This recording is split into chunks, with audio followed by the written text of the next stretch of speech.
Christmas! My name is Jonathan here and I'm the founder of Driving Academy, and today I'm going to give you a holiday gift. My gift to you is I'm going to be giving you questions and answers to the general knowledge written test to get yourself a CDL permit. Now here at Driving Academy we help people every day just like you get themselves a CDL license. Now if you're not aware, there is a two-step process to get yourself a license. Step number 1, you must pass 3 different written tests to get yourself a CDL permit. Step number 2, you must pass a 2.5-hour long road test to get your actual license. So before we even get to drive the truck, we must get into the books and we must pass those written tests. And that's what this is going to show you today. Now of course I'm not going to give you all of our secrets, right, because that's unfair to all of our paying students, but I'm going to give you a sneak peek on and give you some questions, some answers, and some things that you really don't understand about the test. And by the time you're done with this video, you're going to have a lot more knowledge. You're going to have some secrets on how to take this test and pass the first time. So when you do get your permit, you can come on in and you can give us a call and we can help you out with the second part of the training if that's what you want us to do. We're here at Driving Academy in Linden, New Jersey with plans to expand nationwide. So listen in, I got a real good treat for you today. I'm not wearing the Santa Claus outfit for nothing, and I don't think you're going to be getting any coal. So you definitely want to listen in for this whole video. There's a whole bunch of gold here. Alright, let's get right into this. So, in order for you to get yourself a CDL permit, you must pass 3 different written tests. The first test that you're going to pass is what we're going to be going over today. And that test is going to be called General Knowledge. Now general knowledge is going to have a total of 50 questions, and in order for you to pass this test successfully, you're going to have to get 80% on this test, which means you're going to have to get 40 correct. Now, in order for you to take this test, you actually have to go to DMV and to take the test on the computer. It's going to be a multiple choice test. There's going to be 4 possible answers. You're going to pick one, the one that is the best one. Now the other thing that you should know about taking this test is that there is also a skip button. That skip button is your friend. We go over a full strategy in here at Driving Academy that gives our students the edge on how to pass that test and what the strategy is in order for them to pass the first time.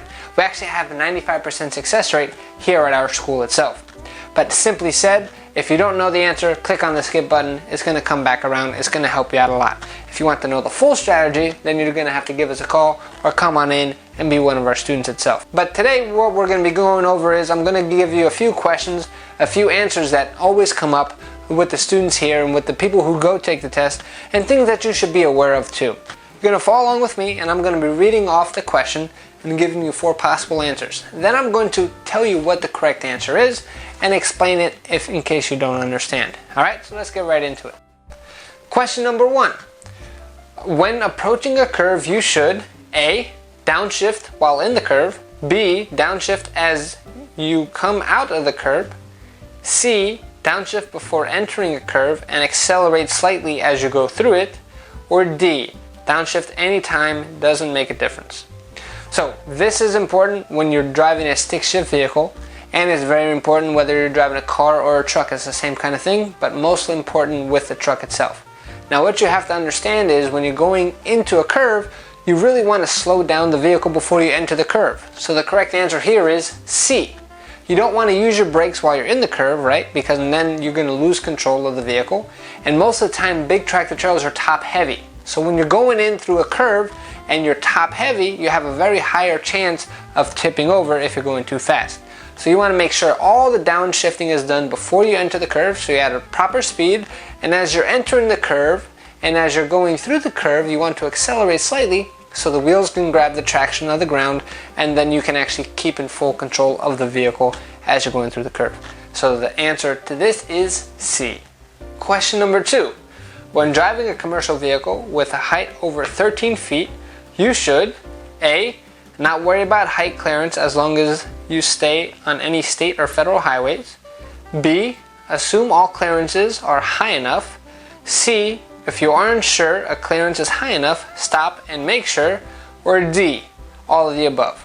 Well, clearly can't be D. The correct answer here is C. Anytime that you start getting into these bigger vehicles, now you have to understand these are a lot higher. So that means that not every single bridge on any highway, on any street, you can actually go underneath them.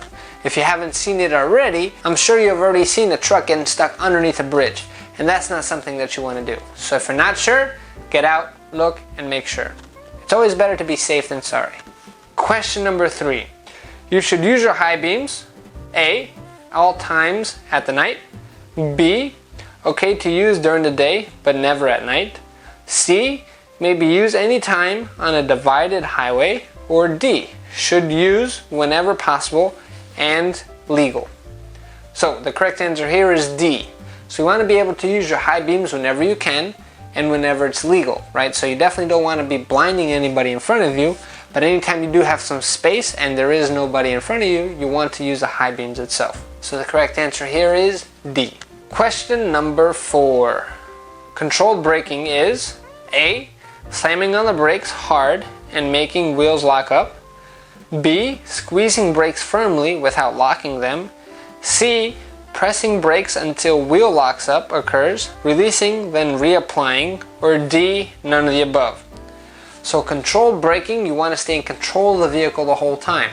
So the correct answer here is B. So you're going to constantly squeeze on the brake firmly and you don't want to lock them up, because anytime you lock up your brakes, your vehicle is actually going to start skidding. Anytime your vehicle skids, you have no control of the vehicle. So if you have no control, how could you call that controlled braking? A good way for you to remember that. Question number 5. Stab braking should be used A, only in emergency. B, never. C, used only on wet, snow-covered roads. Or D, whenever the driver wants to. The correct answer here is A. Stab braking is when you actually do lock up on the brakes. That means you're going to press on the brake hard until the wheels lock up. The vehicle is going to start to skid. You're going to release the brakes, which means the wheels are going to start to roll. Press on the brakes again, lock up, and repeat until you finish. This is the quickest way to stop any kind of vehicle. It's also the most uncomfortable, right? Because if you're constantly stab braking, you're going to be feeling one of these. And by the time you're done, your head's going to be all whacked out. So stab braking should only be used in an emergency. Question number 6. While driving on a 2-lane road, an approaching vehicle begins to drift into your lane. You should use which of the following techniques? A, brake hard, steer to the right. B, steer left. C, steer to the right. Or D, steer straight, brake hard. The correct answer here is C. You always want to go to the right. Now the reason why you don't want to brake hard is because this vehicle is coming right onto you, right? So instead of braking hard and having this vehicle hit you on right head on, you always want to go to the right. And why do we go to the right and not to the left?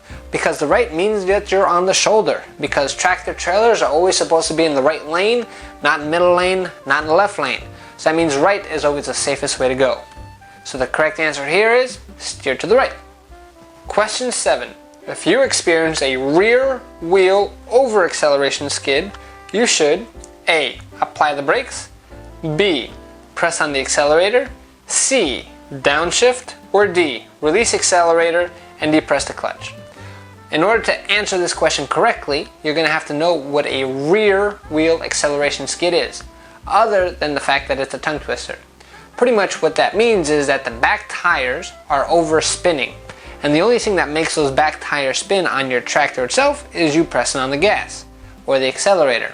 So when you take your foot off the accelerator, and that means that the drive tire stops spinning because you're not putting any more power to those tires, and that stops the rear wheel skids. So, what is the correct answer? D. Question number 8. When fighting a fire, the first thing you should do is A, call the police or the fire department. B, open the doors on the trailer. C, park vehicle off the road and away from the building or anything flammable. D, drive faster and allow the wind to put the fire out. So if you're thinking D, this is the wrong career for you. The correct answer here is C. That just means pull over to the side of the road, make sure you're not going to catch anything else on fire, right? So if you're in the boondocks someplace and you see a whole bunch of cows, I know you like barbecue, but let's not catch cows on fire. Question number 9. Many truck fires are started by A, improper fueling. B, loose fuel connections. C, shorts in the electrical system. Or D, all the above. The correct answer here is D, all the above. So when you're doing your pre-trip inspection, which is something that we teach you here at Driving Academy, that kind of goes over many of these things about fuel connections, electrical systems, circuits, and that kind of stuff, right? So we want to avoid fires at all times. Truck drivers and fires don't mix. Question 10. When exiting or entering on a curved highway ramp, you should A. Maintain a speed of 5 to 10 miles per hour under the posted speed limit. B. Maintain the posted speed limit. C. Slow down to at least 50% of the posted speed limit. Or D. Go faster than the posted speed limit if you're familiar with the ramp and know what your vehicle can handle. So we talked about this in the previous thing. You always want to go slower than the speed limit. The correct answer here is going to be A. Now you want to be going 5 to 10 miles an hour underneath the speed limit because again, trucks are much more top heavy, which means if you're going too fast around this curve, you have a much higher chance of tipping the whole load over. And now guess what? If you tip the load over as a truck driver, you think you're still going to have a job? I don't think so. CDL is all about keeping money in your pocket, not spending money. So make the right decisions. Question number 11. When do you know when it's the time to shift? A. Speedometer can tell you. B. Tachometer can tell you. C. Engine sound can tell you. Or D. All the above. The correct answer here is D. All the above. So speedometer can tell you because if you want to go faster, you want to upshift. If you want to go slower, you downshift. Tachometer can tell you because that reads the RPMs, which is the engine speed. So the higher the RPMs, that means that it's time to upshift. When the RPMs start going too low, that means it's time to downshift. And the sound of the engine can also tell you as well, because when the engine starts revving very high, that means the RPMs are high, which again means you have to upshift, right? And these are all things that we're actually going to show you here at Driving Academy with our driving simulator before we ever put you in the real truck on the real road. We also have other videos on YouTube just about shifting that if you're interested in that topic, you definitely want to search them out. Question 12. The correct way to hold the steering wheel is A. One hand on the wheel, one hand on the shifter. B. Both hands on wheel, opposite each other, 3 o'clock and 9 o'clock positions. C. Both hands on the wheel, one hand at 4 o'clock position, the other one at 7 o'clock position. D. Both hands on the wheel, one hand at 11 o'clock position, one hand at 1 o'clock position. The correct answer here, just like a car, is B. You want your hands at 9 and 3. Question number 13. When driving down a long downgrade, you should A. Go down the same gear you went up in. B. Go down a higher gear than what you went up in. C. Go down a lower gear than the one you went up in. D. Never use the engine retarders. The correct answer here is C. So this question is pretty much asking you if you're going down a long steep hill for a long period of time, what should you do? The correct answer is C. You want to always go down one gear lower than what you climbed up in. So if you climbed up in 8th gear, by the time you reach the top of the hill, you want to downshift to go to 7th gear, and you want to take 7th gear all the way back down. So the answer is C. Question 14. If you have a tire blowout on the steering axle, you should A. Stop immediately. B. Slam on the brakes. C. Speed up. D. Don't brake until the vehicle has slowed down. The correct answer here is D. If you have a tire blowout of any kind, now this is whether you're driving a truck or a car, the worst thing you can do is hit the brakes. If you're going fast enough and you lock up the brakes with the tire blowout, you actually might flip the vehicle. So you want to keep control of the vehicle at all times. You want to keep 2 hands on the wheel. Make sure you control the vehicle. Try to get the vehicle off the road. Let the vehicle slow down to a point where you can then control it. So the correct answer here is D. 15. On wet roads, your speed should be reduced by how much? A. 20%. B. 1/3. C. 1/2. D. By 60%. The correct answer here is B. If you read the CDL manual, it says if the roads are wet, you want to reduce your speeds by 1/3. Question 16. When you're driving a 40-foot vehicle at 50 miles an hour, the safe following distance is A. 5 seconds. B. 4 seconds. C. 3 seconds. D. 6 seconds. The correct answer here is 5 seconds. Now, there's an equation that you have to understand in order to answer this correctly. First, when it comes to following distance, there's 2 main factors: the vehicle length and how fast you're going. So the first factor, the way the equation is written is you want to have one second for every 10 feet of your vehicle. So this vehicle itself is 40 feet, which means we have 4 seconds. Now the speed of the vehicle, we're going 50 miles an hour in this example, which means that now we're going faster than 40 miles an hour, which is that break-even point. So once you go faster than 40 miles an hour, you're also going to add a second.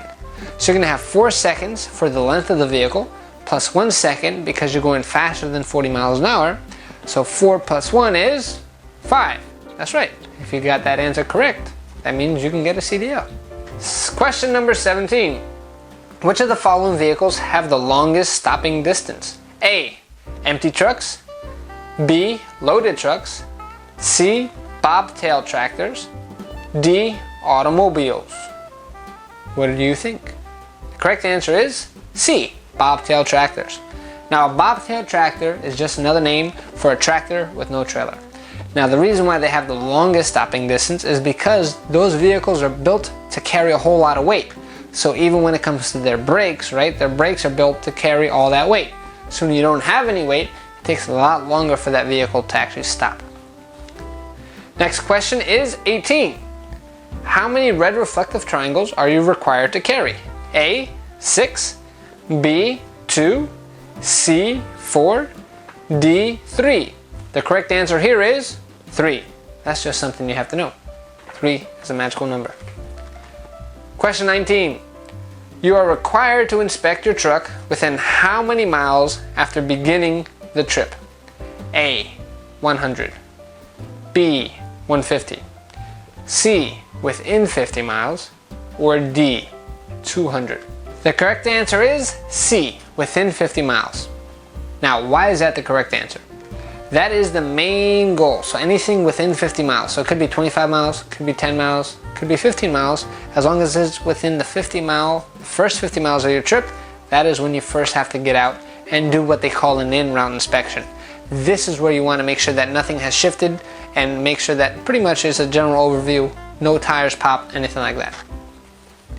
Question 20. You are driving your vehicle and the front wheel locks up. Which of the following is most likely to occur? A. You will continue in a straight line. B. The momentum of the truck will force you to one side. C. The truck will stop in the shortest distance. Or D. The truck will roll over. The correct answer is A. So the thing you have to know about skidding wheels, and in this case is your 2 front wheels have started to skid, which means they locked up. Now when any time a wheel skids, there is no way that you can turn it.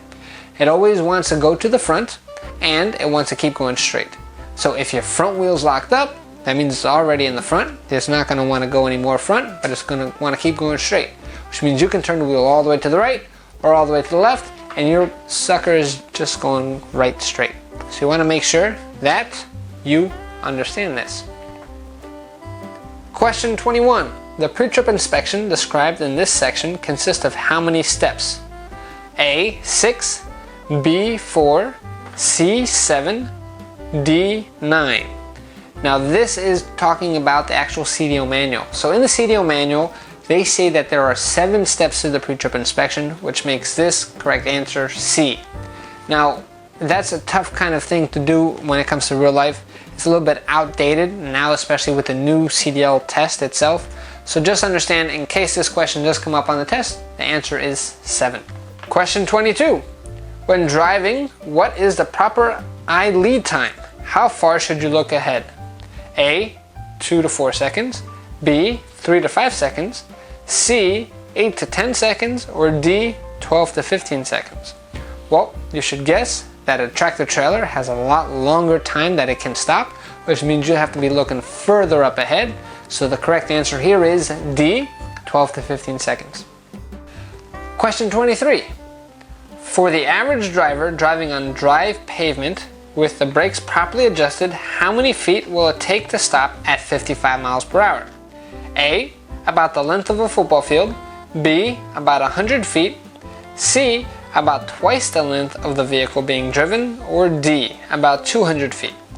The correct answer here is A. That's right, the length of a football field, 300 feet. These bigger vehicles take a whole lot more to stop, which means you really have to be careful and you want to make sure that you're seeing way far in advance, just in case you do have to stop, you making sure that you have the distance that you need. Alright? Question 24. The new BAC, or blood alcohol concentration, for a commercial driver to be considered intoxicated when driving a commercial vehicle is A. 0.04, B. 0.01, C. 0.05, or D. 0.10. The correct answer here is A. So when you're driving a normal car, your normal blood alcohol concentrate level that when you would be considered drunk would be 0.08. Now that you have a CDL license, it is now 0.04, which is a big difference. It's almost half. That's only about taking half to one beer, and that's it. So now the fact that you're actually a professional driver, whether you're driving a car or whether you're driving a truck, you have to be careful with your blood alcohol level. One thing to realize is, if you're gonna drink, don't drive. This is your profession. And now when you're driving 80,000 pounds behind you, you're now driving a thing that can kill people very easily. So we wanna make sure that there is no alcohol in your system while you're operating these vehicles, or even your car vehicles. Now in this day and age, if you wanna go out and party, that's fine. Just use an Uber or get a designated driver. But remember, you have 0.04% of blood alcohol, which is only about half a beer. So if you're gonna drink, don't even think about driving. Question 25. Which of the following about emergency steering is true? A. Quick steering movements should only be done when the wheels are locked. B. If an oncoming driver drifts into your lane, a move to your right may be best. C. You can almost always stop more quickly than you can turn. D. You can steer quicker and safer with only one hand on the wheel.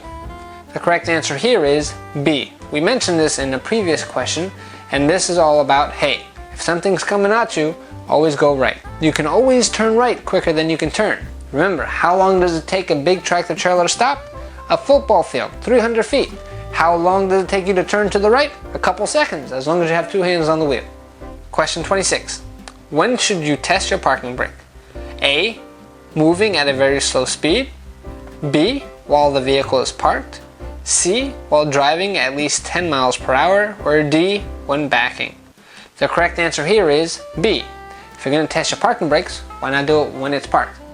Your parking brakes are also going to be tested for your road test itself. This is going to be part of the air brake test or the in-cab inspection. This is something that we're also going to be teaching here on a very hands-on training period that we have when it comes to our yard training portion to get you ready for the road test itself. Question 27. Where should the ignition key be during the pre-trip inspection? A. In your pocket. B. In the ignition. C. On the driver's seat. Or D. On the dashboard. The correct answer here is A. In your pocket. This is one silly reason to fail your road test. We teach our students all the time, all these tips and tricks. One thing that you never do is get out of the vehicle with the key still inside the vehicle. When you're going for your road test, if you don't have the key in your possession and you're doing the pre-trip inspection, you're gonna fail. And here at Driving Academy, we do not accept failure for whatever reason. So you are going to keep the key in your hand. Don't forget it for the written test and don't forget it for the road test. 28. If you become sleepy while driving, you should A. Continue driving. B. Stop as soon as possible and get some sleep. C. Drink coffee. D. Continue driving but go slower. Now this is something that is very important to understand. Now that you're doing this for a living, you're actually going to have how many hours you can drive for this reason only. The correct answer here is B. Stop as soon as possible and get some sleep. Right? It's not worth falling asleep behind the wheel and then having 80,000 pounds crash into something that you don't want it to crash into. So if you want to keep your license nice and clean and you're feeling sleepy, make sure you pull over to the side of the road. A late load is better than a dead load. Alright?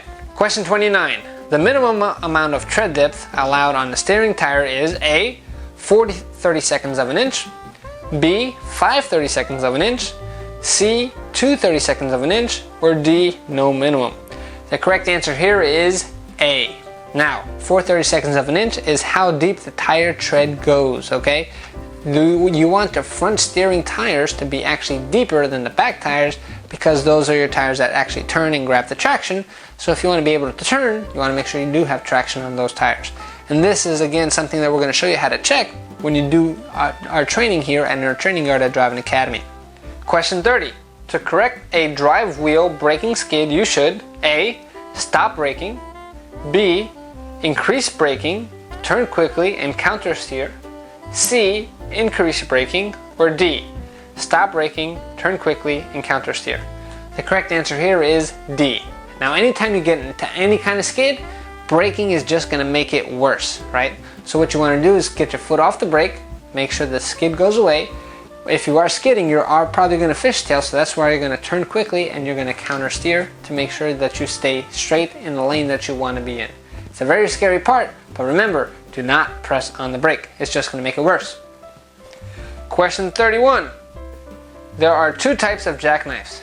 They are A, trailer, B, tractor, C, wet road jackknife, or D, both A and B. The correct answer here is D, both trailer and tractor jackknife. All that means is either the trailer could jackknife or the tractor could jackknife. So those are the two types of jackknives. And the last question for this sneak peek of the questions and answer series at Driving Academy is question 32. What is the proper action to take if your vehicle begins to hydroplane? A, accelerate, B, brake hard, C, release accelerator, or D, accelerate and downshift immediately? The correct answer here is C, release acceleration. So when you're hydroplaning, that means that your vehicle is actually driving on water, and a tractor trailer is not a jet ski. So you want to come off the gas. That's going to slow the vehicle down. That's going to let the vehicle actually sink in the water, and now you have actual traction to grab the road. So those were 32 questions and answers that you're definitely going to need to know in order for you to pass your general knowledge test. Now you might be saying, John, why don't you give me all of them? Well, come on, man, I can't give you everything for free. Well, I have paying customers all the time that come on in, and we give them all the information that they need for them to pass the first time. We actually have a 95% success rate when it comes to just the written test, which means our course is so good that 95% of the people who take the course with us actually pass the written test the first time. So I can't give all my secrets away. I mean, I'm sure you understand that, right? So I want to finish off by saying this. Here at Driving Academy, we have a mission of helping 1 million people get on their road to freedom. I'm wearing a Santa Claus outfit to make sure that you had your gift for the holidays, to make sure that you're one step closer on your road to freedom. We can help you out as well. So if you want to go and get your permit first and come on in after, we can help you learn how to drive a truck. If you want to come in, say the whole permit thing is too hard to do it on your own, and you want us to walk you through the whole process, and we have a good success rate with our students, like I told you before, we can help you out with that as well. We have courses that range in many different prices. We offer payment plans and many different financial options available. If you have any kind of questions whatsoever, we are open up 7 days a week as well, so we can work around your schedule. You want to give us a call, 908-525-3609. Here at the office in Linden, New Jersey. We'll have plans to expand multiple locations, but right now this is our main headquarters. So you want to give us a call. Don't hesitate. Let's get your license before the new year. Come on, man. Give us a call. Or click on the link below. Check out our website, fill out a form, and we'll be contacting you shortly. So I hope this helped you out. If you want, replay this video, give this video a thumbs up, and subscribe to our channel. Thank you very much, and have a blessed day.